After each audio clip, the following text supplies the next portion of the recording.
The US military is the world's most polluting institution, and a new documentary by Abby Martin exposes just how far the environmental damage of the US war machine goes.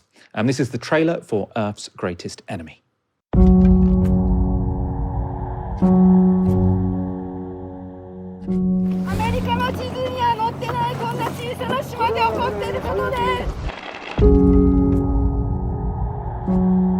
Where we're heading is extremely grim.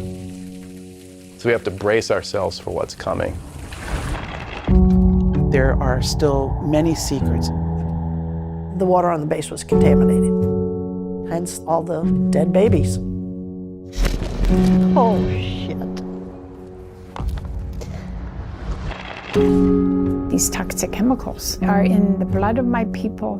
They have littered our land with bombs. Fire in the hole! We used to have a lot of animals.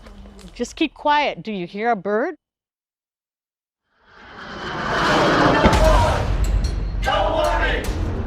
The United States military is the #1 polluter in the world. I have not authorized this. The military is untouchable. Let me take a look at the picture that you take. They consider themselves above the law. They're filming us. The military being the single largest consumer of fossil fuels on the planet, how can they be given a free pass? The emissions from the military should be exempt. Do you agree with that? I want to say thank you to our National Guard. We must stop this violent death machine if we want to survive on this earth. Great trailer. Yeah, great trailer, if you say so yourself. Abby Martin, great movie. Earth's Greatest Enemy. Tell me why you decided to focus on the environmental impact of the US military. And I think it's so obvious seeing the unprecedented, according to experts, environmental destruction in Iran right now. This is going to have generational impacts globally. This is not contained to Iran. Pollution has no borders. This has always been kind of something that we heard in the periphery, especially in academic circles, that the US military as an institution was the world's largest polluting entity. And then unpacking that, what does that really mean? I was so alarmed to learn that that was just oil purchases on paper alone, 270,000 barrels a day. When you extrapolate that out and realize it doesn't count the life cycle emissions, the extraction of rare earth minerals, and of course the application of the weaponry, which is war. And just the maintenance of the military arsenal alone is dumping so much toxic chemicals into the groundwater. Every base is a story of contamination. So it seemed so obvious, as someone who is passionate about the environment and who's also an anti-imperialist journalist, that this issue needed to be synthesized, and it needed to be synthesized now. And so my partner, Mike Preisner, and I, the same team that did Gaza Fights for Freedom at the Empire Files, we decided to take on the totality of the problem. And holy shit, it's a gargantuan beast. And so it took 5 years to really break this all down. Obviously, the film came out before the war in Iran, but I still have in my mind as sort of the most viscerally shocking image of the war in Iran so far is on that first weekend after, I think it was the Israelis who did it, where they bombed the oil depots on the outskirts of Tehran, and then the whole of Tehran was just covered in this sort of black cloud full of sort of toxic chemicals. I wonder, sort of after making this movie, you sort of saw those images and sort of felt like, okay, this is my movie being born out in real life. Yeah, I mean, it's something that you don't want to be proven right about over and over again. That's the problem with the left, is we're right too early. It's horrific, and it's devastating to think the movie that we made was the system that gave us this inevitability of the war in Iran. And this is what the status quo is. I mean, a machinery of death and destruction. So yeah, it's been horrifying to watch. And one thing I didn't realize before watching it, I should have done, for my sins, I hadn't realized this before watching it, is that while the military is obviously a big emitter, it's excluded from climate talks. So Kyoto, the Paris Accords, countries come and put forward their targets for how much they're going to lower emissions, but the military is excluded. Why do they say that? I mean, I think our viewers will sort of intuitively understand why that's a problem. But what argument did people put to you to say why that's appropriate? Oh, national security. You can't put our country at risk by exposing the expanse of our military arsenal. And so that's really the cartoonish nature of what underlines all of this and what underpins all of this is that it's the exposure of how much oil is consumed and used to maintain a military empire, and that it somehow threatens our national security. But when you look at all of these climate conferences ever since Kyoto, in Paris, it became voluntary. I'm sure everyone's really, chomping at the bit to put their voluntary military missions in there. But Clinton, this was a market-oriented approach that Bill Clinton and then the neoliberal model wanted to put forward. It was never about curbing the totality of emissions. It was basically trying to make money off of a problem.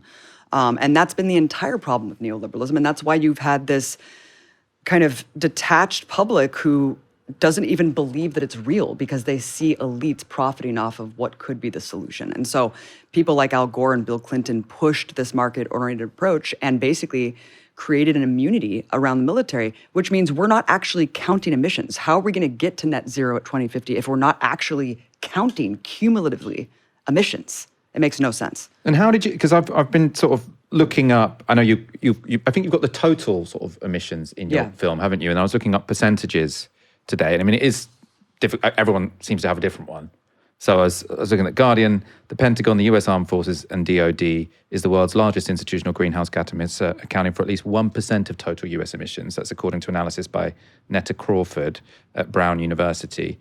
That sounds low to me, because from the same article it said the total military carbon footprint in the world is estimated at 5.5% of global emissions.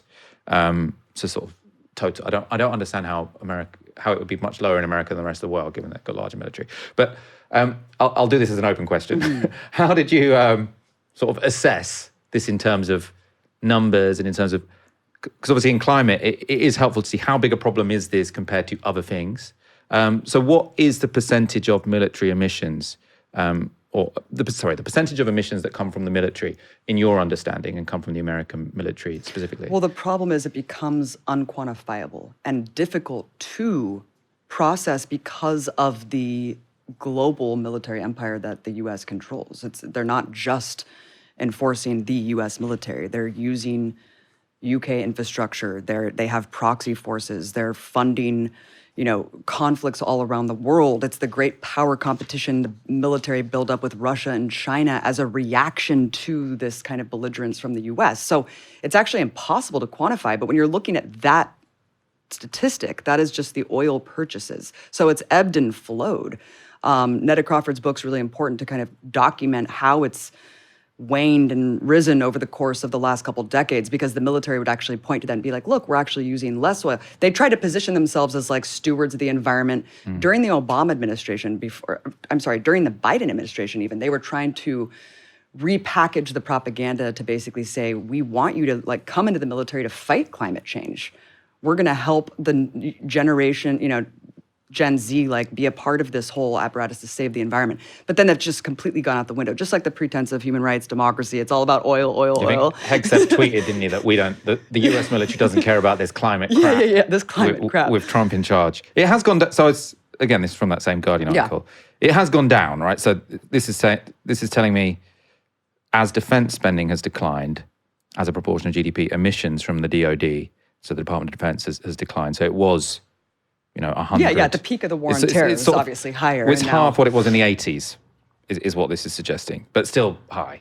Still very high. And when you count in NATO, the proxy forces and everything to maintain the arsenal, remember, this is just oil purchases, it becomes completely impossible to really figure out. And you weren't just limited to sort of carbon emissions in your documentary. I mean, the bit that sort of surprised me is that there was bullets apparently have an environmental sort of after effect after a war, which I hadn't realized at all. So I think there's sort of hundreds of thousands of bullets in Iraq and Afghanistan. There's an estimated 250,000 bullets that were used for every person killed. Estimates of at least 1 million people obviously dead. And they have lead and other sort of toxic. Lead, depleted uranium, just all of these toxic compounds that are just become pulverized powder, and then of course enter the atmosphere through water, air, and people are still breathing in these toxic chemicals today, and they're just embedded in the environment. I mean, kids are growing up with congenital heart failure because of the legacy of toxic contamination in Iraq. There's still dead zones in World War I from small armaments. So just imagine the advancement of of technology with the arsenal and how much more deadly. Just the fact that we put depleted uranium coating on bullets just to make it more effective at destroying material when these have a shelf life of 500,000 years. This is how short-sighted the insanity is. Again, I didn't know we did that. We put depleted uranium on bullets so that they... Why? So they could penetrate buildings better. Oh. Yeah. So now there's a whole toxic legacy of depleted uranium all across the Middle East. I'm tempted to ask about because of this, the science. I do not understand why depleted uranium would make it easier for a bullet to go for a wall, but that's neither of us are physicists. But that's so interesting. That's horrifying. Very grim as well. I suppose if we're moving towards, so you talk a lot about U.S. empire, the Empire Files. This movie's about the U.S. military and its global footprint. Lots of people think we're moving to a multipolar world. How do you feel about that? I mean, do you feel like a multipolar world will be more or less militaristic, and will its military have sort of a greater environmental footprint than when there was sort of the United States as this global hegemon? How are you feeling about that? I mean, I think we need to completely re-envision the way that the world operates. The fact that we're all subjected to this machinery of global capitalism and being subjugated at the barrel of a nuclear-armed gun by my government's military empire, it needs to change. I think a multipolar world does not necessarily mean a safer world. When you have competing powers that have strong militaries, that's how world wars start. And like you said, they could happen by accident. It's not necessarily intentional. That's how competition works when you're trying to gain advantage over resources. And we're in an increasingly we're in a period entering of scarcity, right? It's been abundance, and now with the way capitalism is going, it's a finite planet and they're treating it as infinite. And so I see a potential for something beautiful. I mean, it seems so dystopian and bleak now, but I've heard it be called the precipice of the abyss and hope. It's like we do have a moment that we can transform the world for our collective benefit. But yes, it's not going to be pretty. I mean, right now, the U.S. is like a wounded animal trapped in the corner, and it's lashing out militarily, violently. It's desperate with its propaganda. The same with Israel. It knows that it has very little political standing. It's lost the political consciousness of the world. All these institutional bodies that were created to protect, this idea of human rights and democracy, they're completely collapsed. Everything's demolished. And so there is a space for us to seize. I don't know what that looks like, but I don't think it looks like just competing empires anymore. I think that we have a moment to really reshape this in the image that we know will serve humanity.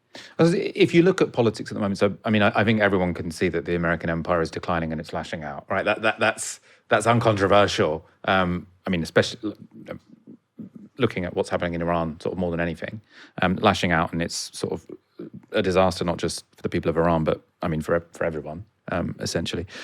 It's interesting though, because the response of we're based in Europe. I think in East Asia, Japan, it's similar. The response of lots of governments that fall under the Americans' umbrella is not to say, okay, you're a declining power that's acting irrationally, so go away, we'll do this ourselves. They're saying, please stay, because our whole sort of geopolitical strategy has relied on being under your defense umbrella. In Europe, obviously, this is made more, people think it's more urgent because of Russia's invasion of Ukraine. In Japan, they're upping their military spending, and presumably because they see the rise of China as some kind of threat. So how do you relate to that? Sort of, if you've got this critical analysis of US empire, but there are large parts of the world that are saying, America, please stay. Mm-hmm. Yeah, I mean, that's because they have been the junior subordinate partners of empire. They're complicit in the imperial machinery, and it needs to stop. I don't think NATO should exist. I don't think that this machinery of empire should exist. I want to demilitarize all of the bases. I want to shut down this infrastructure, and we can let the pieces fall where they may. I think European leaders, rather, are just desperate to maintain their dominance. This is about throwing the global south under the bus. This is about them maintaining this partnership with the US, but I think it's becoming so exposed as just a savage barbarism. It's law of the jungle now. After what's happened in Gaza, the gloves are off. So Europeans are in a really difficult place because it's, there's only so much polite fascism that you can really hide behind. I suppose specifically in Europe, because I know you want NATO disbanded. There's a currently sort of debate within the Green Party about that. And I suppose the reason why European electorates, let's say, are somewhat divided about this, I mean, overwhelmingly support remaining in NATO, but Donald Trump is presumably reducing support for it somehow, is because Russia invaded Ukraine. Europe hasn't invested that much. It hasn't been spending that much on defense as a proportion of GDP over the past 40 years. So it has been reliant on sort of the American security umbrella. Now it's worried that umbrella is not as strong as it once was. So I suppose it's, we can say we would like this world where everyone demilitarizes and we sort of relax a bit. We sort of say, maybe we can all just be friends and we don't invest so much in our military industrial complex. That's not what European governments and European publics are thinking at the moment. It doesn't seem to be what the Japanese are thinking at the moment. So I suppose, is your argument... But it's only a reaction to the US. That's why they're doing this. Who Russia? Japan, I mean, every country reacting more hardline militarily because the US, they see what the writing on the wall. So Japan, one of the reasons they would have spent less on their military is because they were under... So obviously there are lots of countries that have wanted to be under the American security umbrella. I mean, Ukraine is desperate to be under the American security umbrella, as are the Japanese. So it's sort of like if America withdraws from those countries, they're probably going to be inclined to invest more in their own militaries, which might be good. I think Europe should become sort of more independent militarily.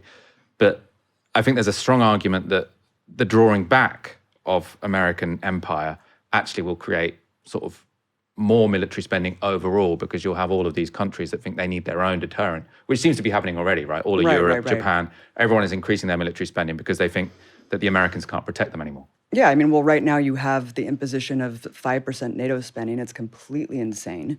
There's no binding agreement that, there's no binding law that forces them to do it, but they're going to do it anyway, which is going to make them more enslaved to the US. And you see what's happening to Spain. You see the German foreign minister basically being like, yeah, sanction Spain because they won't do the 5% NATO spending. What the hell is going on? I mean, it's just going to make them completely subservient more to US power.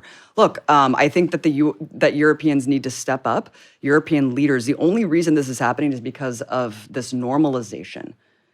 So yes, of course they're scared of losing supremacy. Of course they are. But this needs to stop. This is the Fourth Reich.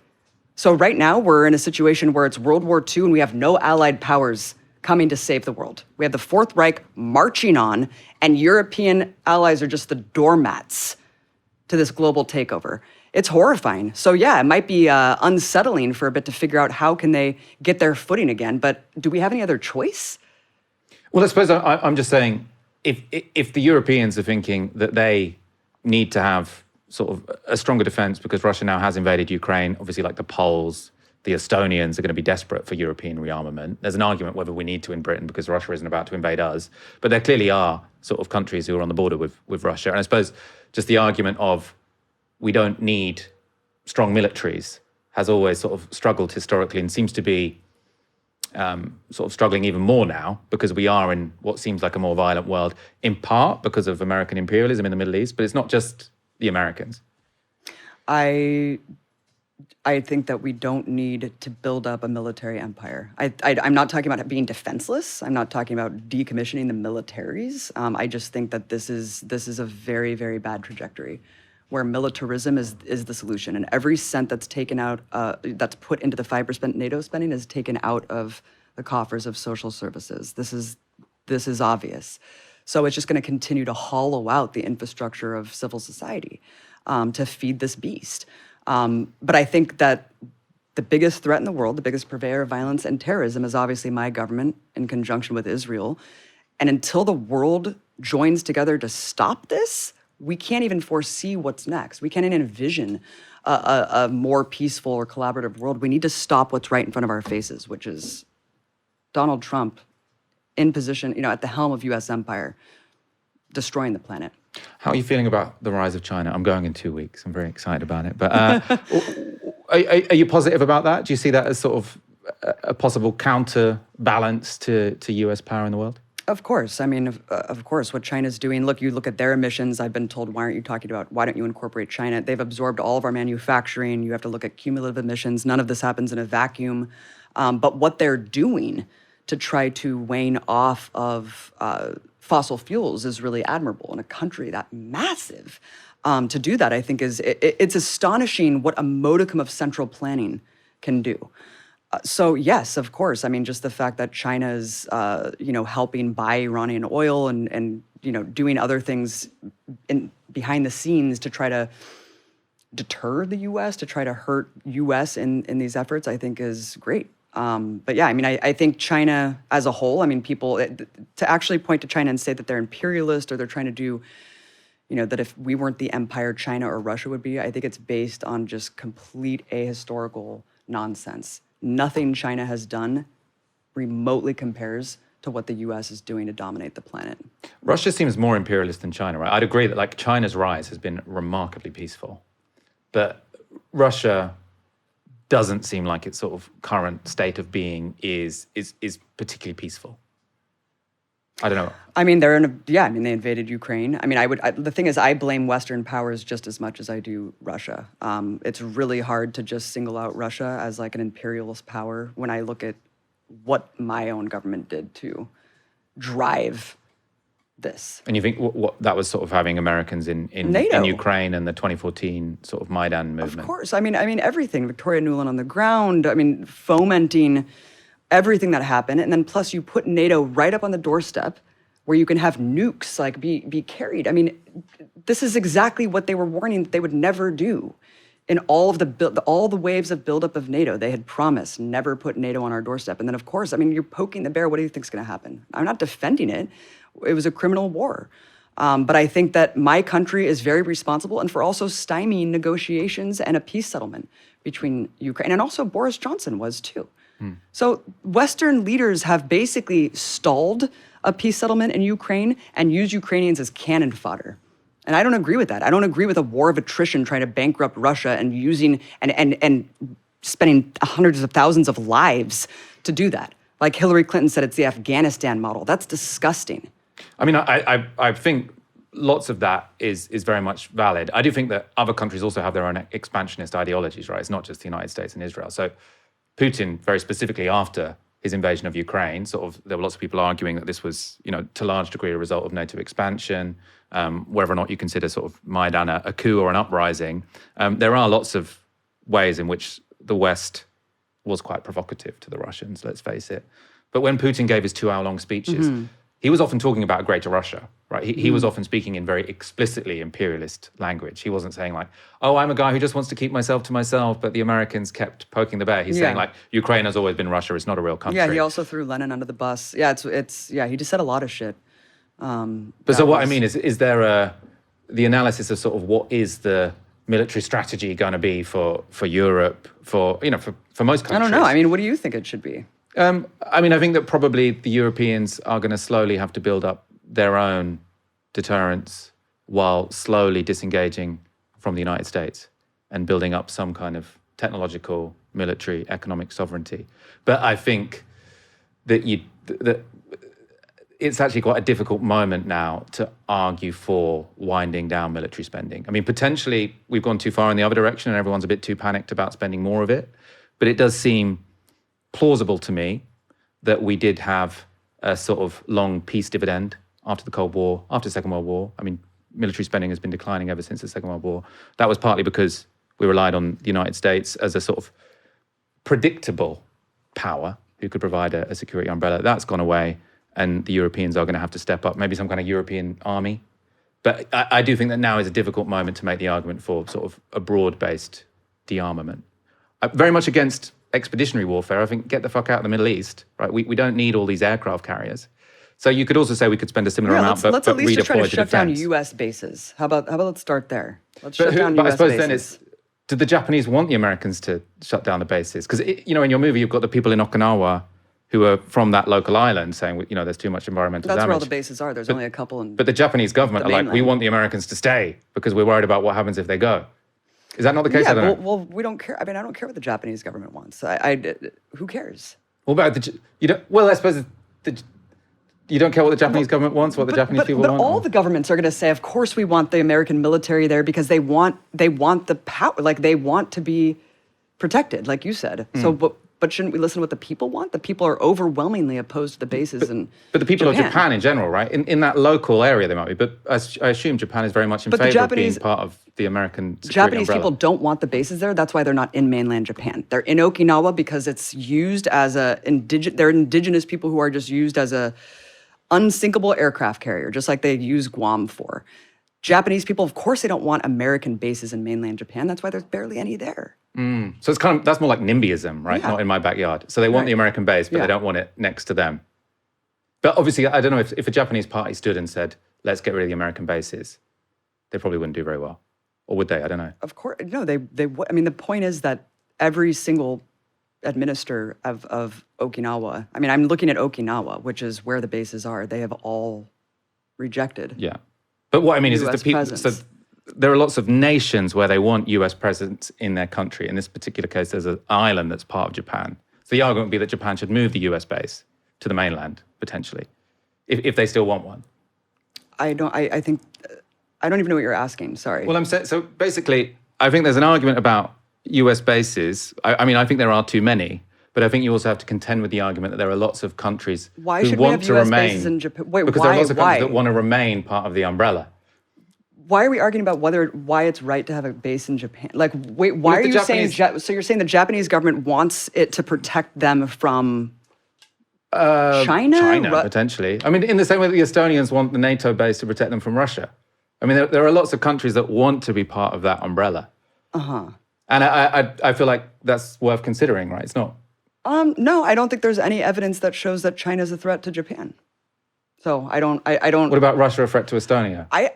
Look, there's no, like, what evidence is there that Russia's trying to invade any countries outside of Ukraine? Can you tell me what, did Russia say that? There are lots of people arguing that they wouldn't have invaded Ukraine in the first place, right? And then they did. So I think the argument that no one has to worry at all about Russia when they've just invaded Ukraine is... Right, but that was, it didn't just happen in a vacuum. So No. Is there anything else that is giving you the insight that Russia is trying to position itself to, like, take over, like, be an imperialist power? The to take Estonians over and the Latvians are continue definitely worried about it, aren't they? And I don't think they're completely irrational and crazy to worry about having Russia on their doorstep. It seems to me a fairly reasonable fear for them to have that. Again, and for them to want it's to kind of be like the part of chicken. NATO to defend It's themselves kind of like from the it. chicken and the egg thing for me. I go back to the source of the terrorism and the instability in the world. That's the main source of it, which is my government. So it's really hard to justify the existence of NATO because of what I feel like the main source of this is my government driving what has basically legitimized NATO in the eyes of these leaders that you're talking about to say, no, we need NATO because of the conditions that the US has put on the world. So I want to go back to the source. And you think if the American military sort of withdraws from the world, it will become more peaceful?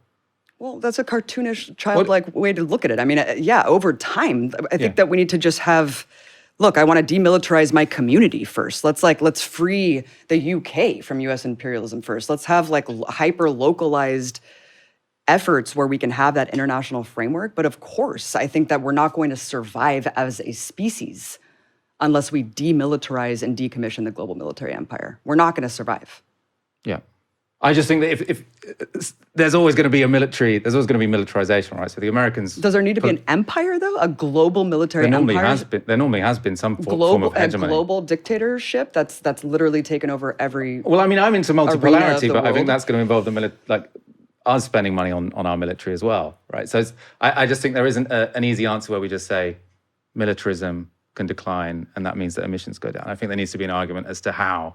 Well, yeah, Europe, okay. All these countries can sort of maintain their security, and that's probably going to mean a very slow drawdown of the Americans, perhaps. Why don't we start with, instead of having a military solution, why don't we start with an actual diplomatic solution? Instead of saying, how could these countries respond unless they have, the power of the U.S. standing over them, why don't we actually apply laws? International law, and stop having war criminals just run free and run amok and gallivant around the world. We need to hold people accountable for their crimes. And then maybe we can talk about demilitarizing the planet if we have a standard of law that applies to every single country, every leader, and then maybe we would bow down to the law and respect humanity. But right now it's really impossible when you have one country that is dominating the planet and subjugating the entire planet. And so it's really difficult to say, yeah, we just need to demilitarize the world. Well, not under these conditions, we can't. What do you think is going to happen to U.S. empire? Do you think it's on the wane?